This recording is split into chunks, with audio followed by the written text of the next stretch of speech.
நான் போயிட்டுருக்கிற பஸ் முன்னாடி பார்த்தீங்கன்னா ஜிஎம்டி, பிஎஸ்பிஎஸ் போயிட்டுருக்குங்க. ஒன்று பழனிலேருந்து திருப்பூர், இன்னொன்று வந்து பழனிலேருந்து ஈரோடு போகிறது. இன்றைக்கி 2 பஸ்ஸுமே தாராபுரம் உள்ளே போய் தான் வந்தாங்க. இந்த பஸ்ஸில் நான் வந்த பஸ் பார்த்திங்கன்னா துறையூர் பஸ்ஸுங்க. இந்த பஸ் ரூட் வந்து அலங்கிய ரூட்டு. இந்த 2 பஸ்ஸையும் கரெக்டாக அலங்கிய அந்த சிக்னல் கிட்ட பார்த்தேன். 2ம் சேர தான் வந்துச்சு, உள்ளிருந்து வந்துச்சு. நான் கூட பிஎஸ்பிஎஸ் முன்னாடி பைபாஸில் வந்துட்டாங்கன்னு ஒரு வீடியோவில் சொல்லியிருப்பேன். ஆனால் இன்றைக்கி அப்படி பண்ணலை அவங்க. இன்றைக்கி உள்ளே போய் தான் வந்தாங்க. ஜிஎம்டியும் உள்ளே போய் தான் வந்துட்டுருக்காங்க. ஏன்னா ரீசெண்டாக வந்து உள்ளே போய் வராத பஸ்ஸஸ் எல்லாம் அப்பப்போ குறுக்காட்டி அவங்க அந்த ஆர்டிஓ அவங்க வந்து அந்த ஆஃபீஸ்லேருந்து ஃபைன் போடுறாங்கன்னு நினைக்கிறேன். அதுலேருந்து இப்போ எல்லா பஸ்ஸுமே உள்ளே போய் போகிறாங்க. மேக்ஸிமம் உள்ளே போய் தான் போகிறாங்க. நான் காலையில் இங்கேருந்து போகிறப்ப கூட ஹோட்டல் ராஜாவில் தாங்க பழனி போனேன். அந்த பஸ் எங்கேயுமே நிற்கலை. ஆனால் எங்கேயுமேனா எந்த ஸ்டாப்லேயும் எல்லா ஸ்டாப்லேயும் குறுக்காட்டினாங்க. எங்கேயுமே நிப்பாட்டி ஏற்றிக்கலை. ஆனால் உள்ளே போய் தான் போகிறாங்க. ஏன்னா அந்த பஸ்ஸு உங்களுக்கு தெரியும், எக்ஸ்பிரஸ் பஸ்ஸு. அந்த பஸ்ஸுக்கு எங்கேயும் ஸ்டாப்பிங் கிடையாது. பழனி மட்டும்தான் ஸ்டாப்பிங். இவங்க வேறு ஏதாவது ஊருக்காரங்க குறுக்காட்டுவாங்கன்னு நிப்பாட்டுறது இல்லையா, இல்லை என்ன கதைன்னு தெரியலை.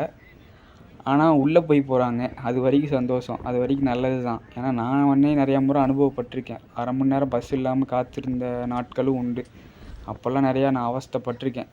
தாராள மக்கள் நிறையா அவஸ்தைப்பட்டிருக்காங்க. அவங்களுக்கு இது நல்ல விஷயம் தான். பஸ்ஸஸ் எல்லாமே உள்ளே போய் வர்றதும் சரி, உள்ளே போய் போகிறதும் சரி.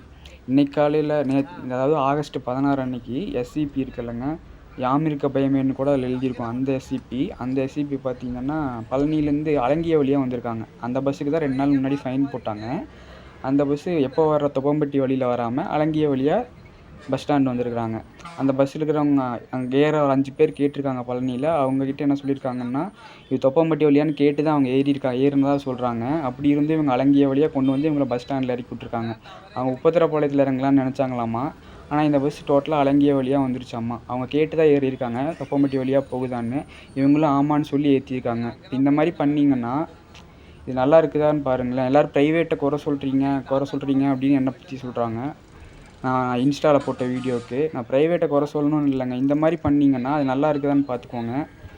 நீங்கள் உள்ளே பைபாஸ்லேயே போனாலும் சரி, அவங்ககிட்ட தெளிவாக சொல்லியிருந்தீங்கன்னா அவங்க வேறு பஸ் பார்த்து ஏறியிருப்பாங்க. உங்கள் பஸ்ஸில் ஏறி வந்து அவங்க இங்கே 1/2 அன் ஹவருக்கு மேலே வெயிட் பண்ணாங்க. உப்பத்திரப்பாளையம் அவங்க போகணுமாமா.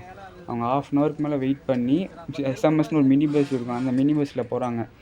நீங்கள் முன்னாடியே அவங்ககிட்ட சொல்லியிருந்தீங்கன்னா அவங்க வேறு பஸ்ஸில் கூட ஏறி உப்பத்திரப்பாளையம் ஒரே பஸ்ஸாக வந்து இறங்கியிருப்பாங்க. அவங்க இப்போ 2 டிக்கெட் எடுத்து இதெல்லாம் தேவைதானா? அதாவது எஸ்சிபி வந்து தொப்பம்பட்டி வழியாக வந்து பைபாஸில் வந்ததுக்கு அந்த சேலம் ஆர்ஆர் பிரியாணி கடை இருக்குங்க, அதுக்கு பக்கத்தில் குறுக்காட்டி அவங்களுக்கு ஃபைன் போட்ட மாதிரி ஒரு லோக்கல் நியூஸில் ஒன்று பார்த்தேங்க.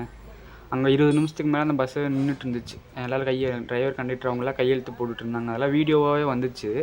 இப்போ அதை சமாளிக்கவா இல்லை அதை வேணான்னு நினைக்கிறதுக்காக இவங்க அலங்கிய வழியாக வந்துட்டாங்களான்னு தெரியலை. நீங்கள் அலங்கிய வழியாக வந்தது உங்கள் பிரச்சனை. உங்கள் பஸ்ஸில் கேட்டு ஒருத்தங்க ஏறுறாங்க, நீங்கள் அந்த வழியாக போகாதுன்னு சொல்லியிருந்தீங்கன்னா அவங்க வேறு பஸ் பார்த்து போயிருப்பாங்க. அதை ஏன் பண்ணுறீங்க? அதை பண்ணாமலாவது இருங்க. அப்போ இல்லைன்னா கெட்ட பேர் தான் உங்களுக்கு வரும், நல்ல பேர்லாம் வராது. உங்களை சொல்ல தான் செய்வாங்க, ப்ரைவேட் பஸ்ஸஸ் சொல்ல தான் செய்வாங்க. இந்த மாதிரி பழனி பஸ்ஸஸ் எல்லாம் உள்ளே போகாமல் வர்றாங்க அப்படின்னு கம்ப்ளைண்ட் போயிடுச்சுங்க. அதனால அவங்க செக் பண்ண ஸ்டார்ட் பண்ணிட்டாங்க. இனிமேல் உள்ளே போகாமல் வர பஸ்ஸஸை எப்போ வேணாலும் குறுக்காட்டி ஃபைன் போட வாய்ப்புகள் அதிகம். அதனால இப்போ எல்லா பஸ்ஸுமே உள்ளே போய் தான் வர்றாங்க.